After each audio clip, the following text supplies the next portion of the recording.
Hi friends, MP's ಕಿಚನ್ಗೆ ಸ್ವಾಗತ. ನಾವು ಇವತ್ತು ಮಾಡುತ್ತಿರುವ ರೆಸಿಪಿ ಬಜ್ಜಿ ಸೆಂಟ್ರಲ್ಲಿ ಸಿಗೋ ಥರ ಹೀರೆಕಾಯಿ ಬಜ್ಜಿನ ಹೇಗೆ ಮಾಡ್ಕೊಳ್ಳೋದು ಅಂತ ತೋರಿಸ್ಕೊಡ್ತಾ ಇದ್ದೀವಿ. ತುಂಬಾ ಟೇಸ್ಟಿ, ಹಾಗೆ ಮಾಡೋದು ಕೂಡ ತುಂಬಾ ಈಸಿ. ಹಾಗಿದೆ, ನಮ್ಮ ವಿಡಿಯೋ ನೋಡೋದಕ್ಕಿಂತ ಮುಂಚೆ ಪ್ಲೀಸ್ ನಮ್ಮ ಚಾನಲ್ನ ಸಬ್ಸ್ಕ್ರೈಬ್ ಮಾಡಿ, ಸಪೋರ್ಟ್ ಮಾಡಿ, ಲೈಕ್ ಮಾಡಿ, ಶೇರ್ ಮಾಡಿ, ಪಕ್ಕದಲ್ಲೇ ಕಾಣೋ ಬೆಲ್ ಲೈಕ್ ಮೇಲೆ ಕ್ಲಿಕ್ ಮಾಡಿ. ಹಾಗಿದ್ರೆ ಬಜ್ಜಿ ಸೆಂಟ್ರಲ್ಲಿ ಸಿಗೋ ಥರ ಹೀರೆಕಾಯಿ ಬಜ್ಜಿ ಮಾಡೋದು ಹೇಗೆ, ಹಾಗೂ ಇದ್ರ ಜೊತೆ ಸೈಡ್ ಡಿಶ್ ಮಾಡೋದು ಹೇಗೆ ಅಂತ ತೋರಿಸ್ಕೊಡ್ತೀವಿ. ಹಾಗೆ ಬೇಕಾಗುವ ಸಾಮಗ್ರಿಗಳು ನೋಡೋಣ ಬನ್ನಿ. ನಾನು ಇಲ್ಲಿ ಹೀರೆಕಾಯಿನ ತೊಗೊಂಡಿದ್ದೀನಿ. ಎಳೆ ಹೀರೆಕಾಯಿ ಫ್ರೆಶ್ ಇದೆ, ತೊಳೆದ್ಬಿಟ್ಟು ತೊಗೊಂಡಿದ್ದೀನಿ. ಹಾಗೆ ಇಲ್ಲಿ ಒಂದು 1/4 kg ಆಗೋವಷ್ಟು ಕಡಲೆ ಹಿಟ್ಟನ್ನ ತೊಗೊಂಡಿದ್ದೀನಿ, ಜರಡಿ ಮಾಡಿರೋ ಅಂಥದ್ದು.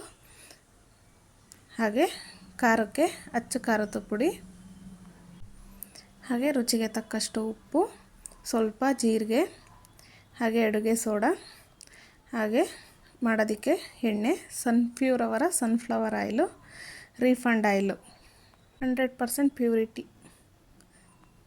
ಈಗ ನಾವು ಫಸ್ಟು ಹೀರೆಕಾಯಿನ ಕ್ಲೀನ್ ಮಾಡ್ಕೊಳ್ಳೋಣ. ನಾವು ಈ ರೀತಿ ಹೀರೆಕಾಯಿನ ಅದ್ರ ಮೇಲ್ಗಡೆ ಎಡ್ಜಸ್ ಇರುತ್ತಲ್ಲ, ಅದನ್ನು ಈ ರೀತಿ ತಕ್ಕೋಬೇಕು.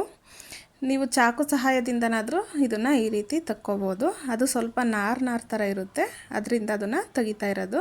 ನಾವು ತುಂಬ ಬಲ್ತಿರೋದೆಲ್ಲ ತೊಗೋಬಾರ್ದು. ಎಳೆ ಹೀರೆಕಾಯಿ ಆದರೆ ತುಂಬಾ ಚೆನ್ನಾಗಿ ಬರುತ್ತೆ ಟೇಸ್ಟಿಯಾಗಿ. ನೋಡಿ, ಈ ರೀತಿ ನಿಮಗೆ ಈ ರೀತಿ ಸೌತೆಕಾಯಿ ಎರಿಯೋದಿಲ್ಲ ಅಂತಂದರೆ ನೀವು ಚಾಕುದಿಂದನೂ ಈ ರೀತಿ ತಕ್ಕೋಬೋದು. ಇದನ್ನು ಈ ರೀತಿ ನೀಟಾಗಿ ಎಲ್ಲನೂ ತಕ್ಕೊಂಡು ಇದನ್ನು ನೀಟಾಗಿ ನಾವು ವಾಶ್ ಮಾಡ್ಕೋಬೇಕಾಗುತ್ತೆ. ಹೀರೆಕಾಯಿ ಬಜ್ಜಿ ತುಂಬಾ ಟೇಸ್ಟಿಯಾಗಿರುತ್ತೆ ಮತ್ತು ತುಂಬ ಈಸಿ ಕೂಡ ಮಾಡೋದು. ಎಲ್ಲರೂ ಇಷ್ಟಪಟ್ಟು ತಿಂತಾರೆ. ನಮ್ಮ ಚಾನಲಲ್ಲಿ ಆಲ್ರೆಡಿ ನಾವು 2 ಥರ ಬಜ್ಜಿನ ಮಾಡಿ ತೋರಿಸಿದ್ದೀವಿ. ಒಂದು ಮೆಣಸಿಕಾಯಿ ಬೋಂಡ ಮತ್ತು ಆಲೂಗೆಡ್ಡೆ ಬೋಂಡನ ತುಂಬಾ ಚೆನ್ನಾಗಿ ಬಂದಿದೆ. ಈಗ ಇದನ್ನು ನಾವು ಶೇಪ್ನ ನಮಗೆ ಕಟ್ ಮಾಡ್ಕೋಬೇಕು. ನೋಡಿ, ನಾವು ಈ ರೀತಿ ಯಾವಾಗಲೂ ಸ್ಟ್ರೈಟಾಗೆ ಕಟ್ ಮಾಡಬಾರ್ದು. ಈ ರೀತಿ ಸ್ವಲ್ಪ ಕ್ರಾಸಾಗಿ ಕಟ್ ಮಾಡೋದ್ರಿಂದ ನಮಗೆ ಎಲ್ಲವನ್ನೂ ಒಂದೇ ಸೈಜಲ್ಲಿ ಸಿಗುತ್ತೆ. ಮತ್ತು ಸೈಜು ಸಮೇತ ನಮಗೆ ದಪ್ಪ ಥರ ಉದ್ದುದ್ದ ಸಿಗುತ್ತೆ. ನೋಡಿ, ಈ ರೀತಿ ಎಲ್ಲನೂ ಈ ರೀತಿ ಈಗ ಕಟ್ ಮಾಡ್ಕೊಳ್ಳೋಣ. ಹಾಗೆ ನಾನಿಲ್ಲಿ 2 ಥರ ಕಟ್ ಮಾಡಿ ತೋರಿಸ್ತಾ ಇದ್ದೀನಿ. ನಾನು ಈ ಥರ ಉದ್ದುದ್ದನ್ನು ಸ್ವಲ್ಪ ಲೇಯರ್ ಥರ ಕಟ್ ಮಾಡಿ ತೋರಿಸ್ತಾ ಇದ್ದೀನಿ. ನೋಡಿ, ಈ ರೀತಿ ಕಟ್ ಮಾಡ್ಕೋಬೋದು ನಾವು. ಎಷ್ಟು ಚೆನ್ನಾಗೇ ಬರುತ್ತೆ. ಸ್ವಲ್ಪ ದಪ್ಪ ಕಟ್ ಮಾಡಬಾರ್ದು, ತೆಳ್ಳಗೆ ಕಟ್ ಮಾಡಿಕೊಂಡ್ರೆ ನಮಗೆ ತುಂಬಾ ಈಸಿಯಾಗಿ ಚೆನ್ನಾಗೇ ಮಾಡ್ಕೋಬೋದು ನಾವು ಬೋಂಡನ. ನೋಡ್ತಾ ಇದ್ದೀರಲ್ಲ, ಈಗ ಇದೆಲ್ಲನ ಕಟ್ ಮಾಡ್ಕೊಂಡಿದ್ದಾಗಿದೆ.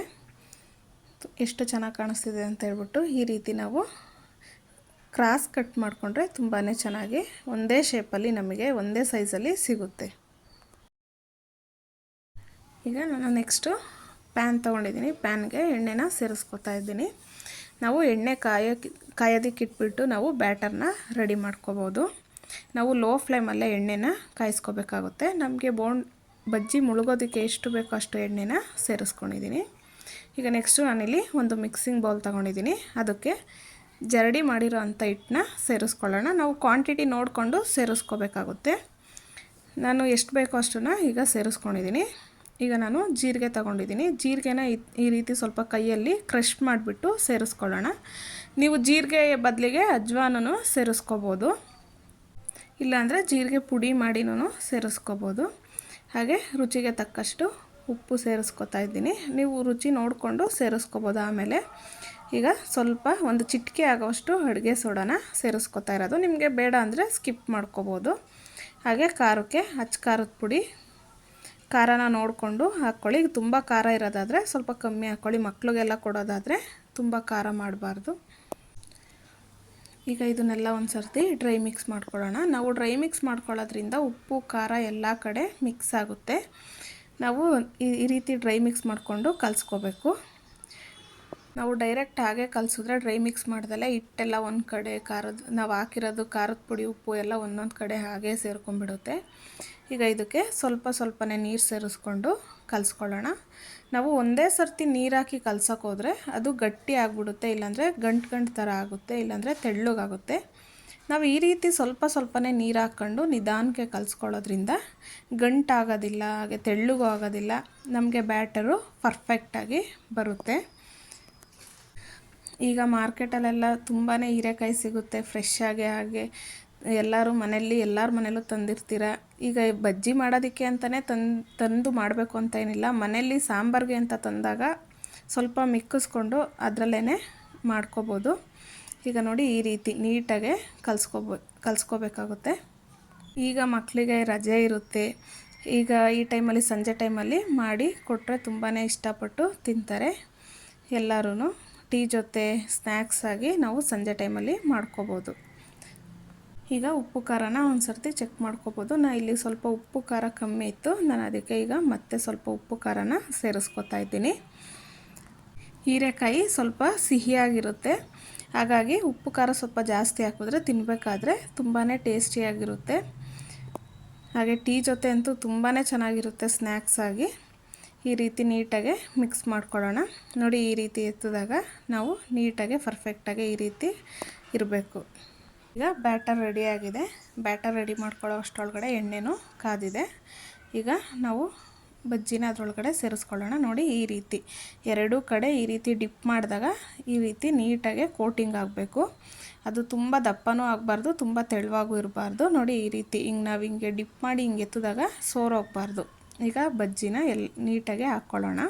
ನಾವು ಲೋ ಫ್ಲೇಮಲ್ಲಿ ಇಟ್ಕೊಂಡೇ ಹಾಕ್ಕೋಬೇಕು, ಐ ಫ್ಲೇಮ್ ಇಡಬಾರ್ದು. ನಾವು ಹಾಕೋದ್ರೊಳಗಡೆ ಐ ಫ್ಲೇಮ್ ಇಟ್ಟರೆ ಫಸ್ಟ್ ಹಾಕಿರೋದೆಲ್ಲ ಕಲರ್ ಫುಲ್ ಚೇಂಜ್ ಆಗಿರುತ್ತೆ, ಬೆಂದಿರಲ್ಲ, ಎಣ್ಣೆ ಜಾಸ್ತಿ ಕಾದ್ಬಿಟ್ರೆ. ಹಾಗಾಗಿ ನಾವು ಲೋ ಫ್ಲೇಮಲ್ಲಿ ಇಟ್ಕೊಂಡೇ ನಾವು ಬಜ್ಜಿನ ಹಾಕ್ಕೋಬೇಕು.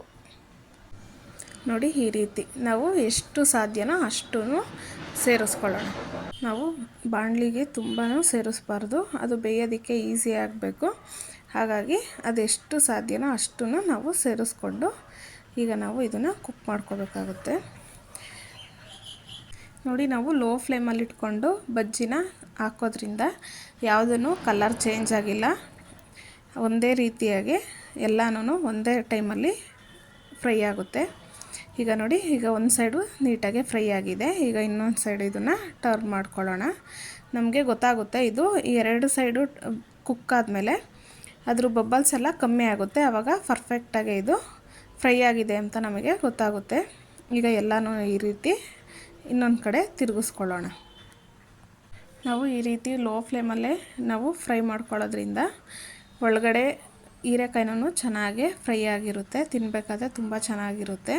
ನಾವು ಐ ಫ್ಲೇಮ್ ಇಟ್ಬಿಟ್ರೆ ಬೇಗ ಕಲರ್ ಚೇಂಜ್ ಆಗುತ್ತೆ, ಒಳಗಡೆ ಹೀರೆಕಾಯಿ ಎಲ್ಲ ಬೆಂದಿರಲ್ಲ, ಹಾಗೇ ಇರುತ್ತೆ. ನೋಡಿ ಈಗ ಎಲ್ಲನೂ ನೀಟಾಗೆ ತಿರುಗಿಸ್ಕೊಂಡಿದ್ದಾಗಿದೆ. ಈಗ ಇದು ನೀಟಾಗಿ ಸ್ವಲ್ಪ ಫ್ರೈ ಆಗಬೇಕು. ಈ ಬಬಲ್ಸ್ ಎಲ್ಲ ಫುಲ್ಲು ಕಮ್ಮಿ ಆಗುತ್ತೆ, ಆವಾಗ ನಮಗೆ ಗೊತ್ತಾಗುತ್ತೆ ಪರ್ಫೆಕ್ಟಾಗಿ ಇದು ಫ್ರೈ ಆಗಿದೆ ಅಂತ ಹೇಳ್ಬಿಟ್ಟು. ನೋಡ್ತಾ ಇದ್ದೀರಲ್ಲ, ಈಗ ಇದು ಕರೆಕ್ಟಾಗಿ ಫ್ರೈ ಆಗಿದೆ, ಹಾಗೆ ಬಬಲ್ಸೂ ಫುಲ್ಲು ಕಮ್ಮಿ ಆಗಿದೆ, ಹಾಗೆ ಕಲರು ಕೂಡ ಪರ್ಫೆಕ್ಟಾಗಿದೆ. ನೋಡ್ತಾ ಇದ್ದೀರಲ್ಲ ಎಷ್ಟು ಚೆನ್ನಾಗಿ ಬಂದಿದೆ ಅಂತ ಹೇಳ್ಬಿಟ್ಟು. ಈ ರೀತಿ ಈಸಿಯಾಗೆ ಮಾಡ್ಕೋಬೋದು ನಾವು. ಈಗ ನಾನು ಪ್ಲೇಟಿಗೆ ಶಿಫ್ಟ್ ಮಾಡ್ಕೊಳ್ಳೋಣ. ನಾನಿಲ್ಲಿ ಒಂದು ಟಿಶ್ಯೂ ಹಾಕ್ಬಿಟ್ಟು ಟಿಶ್ಯೂ ಮೇಲ್ಗಡೆ ಸೇರಿಸ್ಕೊತಾ ಇದ್ದೀನಿ. ಹೆಚ್ಚಿಂದ ಎಣ್ಣೆ ಎಲ್ಲನ ಟಿಶ್ಯೂ ಒಳಗಡೆ ಅಬ್ಸರ್ವ್ ಆಗುತ್ತೆ. ನೆಕ್ಸ್ಟು ಈಗ ನಾವು ಇನ್ನೊಂದು ಬ್ಯಾಚನ್ನು ಸೇರಿಸ್ಕೊಳ್ಳೋಣ. ಈಗ ಎಣ್ಣೆ ಇನ್ನೊಂದು ಸ್ವಲ್ಪ ಚೆನ್ನಾಗಿ ಕಾದಿದೆ. ಈಗ ಉದ್ದುದ್ದ ಕಟ್ ಮಾಡ್ಕೊಂಡಿದ್ವಲ್ಲ ಅದನ್ನು ಹಾಕಿ ತೋರಿಸ್ತಾ ಇದ್ದೀನಿ. ನೋಡಿ ಎಷ್ಟು ಚೆನ್ನಾಗಿ ಬಂದಿದೆ ಅಂತ ಹೇಳ್ಬಿಟ್ಟು. ಈಗ ನೋಡಿ ಇದು ಕರೆಕ್ಟಾಗಿ ಆಗಿದೆ, ಇದನ್ನು ಶಿಫ್ಟ್ ಮಾಡ್ಕೊಳ್ಳೋಣ. ಈಗ ನಾನು ಸೈಡ್ ಡಿಶ್ನ ರೆಡಿ ಮಾಡ್ಕೊತಾ ಇದ್ದೀನಿ. ನಾನಿಲ್ಲಿ ಕ್ಯಾರೆಟ್ನ ಸಿಪ್ಪೆನ ಮೇಲ್ಗಡೆದು ತೆಗೆದುಬಿಟ್ಟು ಈ ರೀತಿ ತುರಿದ್ಬಿಟ್ಟು ತೊಗೊಂಡಿದ್ದೀನಿ, ಅದನ್ನು ಇದಕ್ಕೆ ಸೇರಿಸ್ಕೊಳ್ಳೋಣ. ಹಾಗೆ ಒಂದು ಮೀಡಿಯಮ್ ಸೈಜ್ ಈರುಳ್ಳಿನ ಸಣ್ಣ ಸಣ್ಣಗೆ ಕಟ್ ಮಾಡಿ ತೊಗೊಂಡಿದ್ದೀನಿ, ಅದನ್ನು ಇದಕ್ಕೆ ಸೇರಿಸ್ಕೊಳ್ಳೋಣ. ನೀವು ಇಷ್ಟಪಡೋದಾದರೆ ಈರುಳ್ಳಿನ ಸ್ವಲ್ಪ ಜಾಸ್ತಿನೂ ಸೇರಿಸ್ಕೋಬೋದು. ಹಾಗೆ ಕೊತ್ತಂಬರಿ ಸೊಪ್ಪು, ಹಾಗೆ ಒಂದು ಅರ್ಧ ಹೋಳಾಗುವಷ್ಟು ನಿಂಬೆಹಣ್ಣು, ಅದನ್ನು ಇದಕ್ಕೆ ಸೇರಿಸ್ಕೊಳ್ಳೋಣ. ನೀವು ಹುಳಿ ಎಲ್ಲ ಇಷ್ಟಪಡೋದಾದರೆ ಒಂದು ಫುಲ್ ನಿಂಬೆಹಣ್ಣು ಸೇರಿಸ್ಕೋಬೋದು, ತುಂಬ ಚೆನ್ನಾಗಿರುತ್ತೆ ಟೇಸ್ಟು ತಿನ್ನಬೇಕಾದ್ರೆ ಇದು. ಹಾಗೆ ರುಚಿಗೆ ತಕ್ಕಷ್ಟು ಉಪ್ಪು, ಹಾಗೆ ಖಾರಕ್ಕೆ ಅಚ್ಚ ಖಾರದ ಪುಡಿ. ಖಾರನ ನೋಡಿಕೊಂಡು ನೀವು ಸೇರಿಸ್ಕೋಬೇಕಾಗುತ್ತೆ. ನಾವು ಬಜ್ಜಿಗೂ ಖಾರದ ಪುಡಿ ಸೇರಿಸಿರ್ತೀವಿ. ಹಾಗೆ ಇದಕ್ಕೆ ನೀವು ಇಷ್ಟಪಡೋದಾದರೆ ಸ್ವಲ್ಪ ಪೆಪ್ಪರ್ ಪೌಡ್ರು ಇಲ್ಲ ಅಂದರೆ ಚಾಟ್ ಮಸಾಲನೂ ಸೇರಿಸ್ಕೊಂಡು ಮಿಕ್ಸ್ ಮಾಡ್ಕೋಬೋದು, ತುಂಬ ಚೆನ್ನಾಗಿರುತ್ತೆ ಟೇಸ್ಟು. ಈಗ ಇದನ್ನೆಲ್ಲ ಚೆನ್ನಾಗಿ ಮಿಕ್ಸ್ ಮಾಡ್ಕೋಬೇಕು, ಎಲ್ಲದಕ್ಕೂ ಒಂದೋ ರೀತಿ. ನೀವು ಇದನ್ನೆಲ್ಲ ಜಾಸ್ತಿ ಮಾಡ್ಕೊಳ್ಳೋದಾದರೆ ಜಾಸ್ತಿ ಕ್ವಾಂಟಿಟಿನಲ್ಲಿ ಮಾಡ್ಕೋಬೋದು. ನೋಡಿ ಈಗ ಇದು ರೆಡಿಯಾಗಿದೆ. ನೋಡ್ತಾ ಇದ್ದೀರಲ್ಲ ಎಷ್ಟು ಚೆನ್ನಾಗಿ ಬಂದಿದೆ ಅಂತ ಹೇಳ್ಬಿಟ್ಟು ಬಜ್ಜಿ ಸೈಡ್ ಡಿಶ್ ಎಲ್ಲ. ಈ ರೀತಿ ನಾವು ತಿಂದರೆ ತುಂಬಾ ಚೆನ್ನಾಗಿರುತ್ತೆ, ತುಂಬ ಟೇಸ್ಟಿಯಾಗಿರುತ್ತೆ, ಡಿಫ್ರೆಂಟಾಗಿರುತ್ತೆ. ಎಲ್ಲರೂ ಇಷ್ಟಪಟ್ಟು ತಿಂತಾರೆ ಮನೆಯಲ್ಲಿ. ನೋಡ್ತಾ ಇದ್ದೀರಲ್ಲ, ನೀವು ಒಂದು ಸರ್ತಿ ಮನೆಯಲ್ಲಿ ಟ್ರೈ ಮಾಡಿ, ಹಾಗೆ ಹೇಗೆ ಬಂತು ಎಂದು ಕಮೆಂಟ್ ಮೂಲಕ ತಿಳಿಸಿ. ಹಾಗೆ ಮತ್ತಷ್ಟು ಈಸಿ ರೆಸಿಪಿಗೋಸ್ಕರ MP's ಕಿಚನ್ನ ಫಾಲೋ ಮಾಡಿ. ಯಾರಾದರೂ ಫಸ್ಟ್ ಟೈಮ್ ನಮ್ಮ ವಿಡಿಯೋ ನೋಡ್ತಾ ಇದ್ದರೆ ನಮ್ಮ ಚಾನಲ್ನ ಸಬ್ಸ್ಕ್ರೈಬ್ ಮಾಡಿ, ಹಾಗೆ ಫ್ಯಾಮಿಲಿ ಫ್ರೆಂಡ್ಸ್ಗೂ ಶೇರ್ ಮಾಡಿ. Thank you for watching. Bye.